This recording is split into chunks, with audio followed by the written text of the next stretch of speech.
Nagbigay ng reaksyon ang may Ilonggo Girl star na si Jillian Ward sa naunang pahayag ni prinsesa ng City Jail star na si Sofia Pablo tungkol sa umano'y feud nila na hindi raw nareresolba dahil hindi raw sila nakakapag-usap.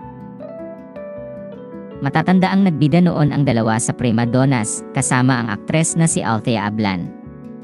Ibinahagi ni Sofia sa panayam sa kanya ni Nelson Canlas sa GMA Integrated News Interviews noong Lunes, January 13, 2025, na isa sa mga dahilan kung bakit hindi naayos ang feud nila ay dahil hindi raw nila napag-usapan ang tungkol doon. Anya, I've always said na hindi kami magkaaway, hindi rin kami magkasundo or something. But the truth is, I say that para iwas issue na sa amin both. Kumbaga, it's a feud na sobrang tagal na, and I think one of the things kung bakit hindi namin siya naayos because we never got to talk about it. Sinabi rin ni Sofia sa naturang panayam na hindi niya maipaliwanag kung saan nagsimula ang hidwaan nila ni Jillian. Ayon pa sa kanya, ayaw na rin niyang nai-issue silang dalawa, lalo na't pareho silang nasa peak ng kanilang career sa showbiz.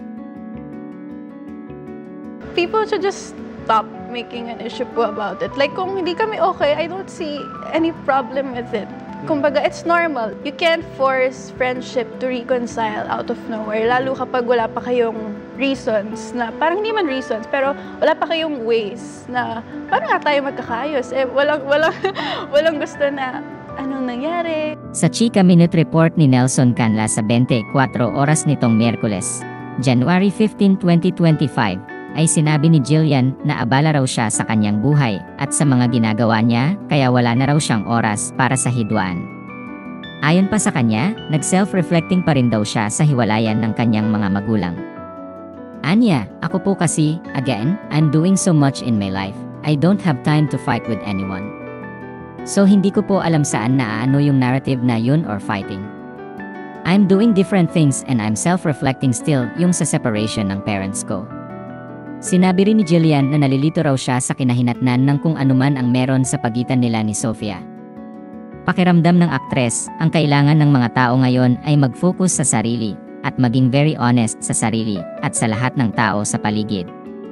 Para sa kanya, pagtutuunan na lang daw niya ang mas mahalagang bagay sa kanyang buhay gaya ng kanyang pamilya. Sinabi pa ng aktres sa naturang panayam na wala na raw siyang oras para sa negativity, lalo't maraming magaganda ang nangyayari sa kanyang buhay. I'm so happy with my blessings. I'm so happy to be surrounded with honest and very loving, loyal people like Michael.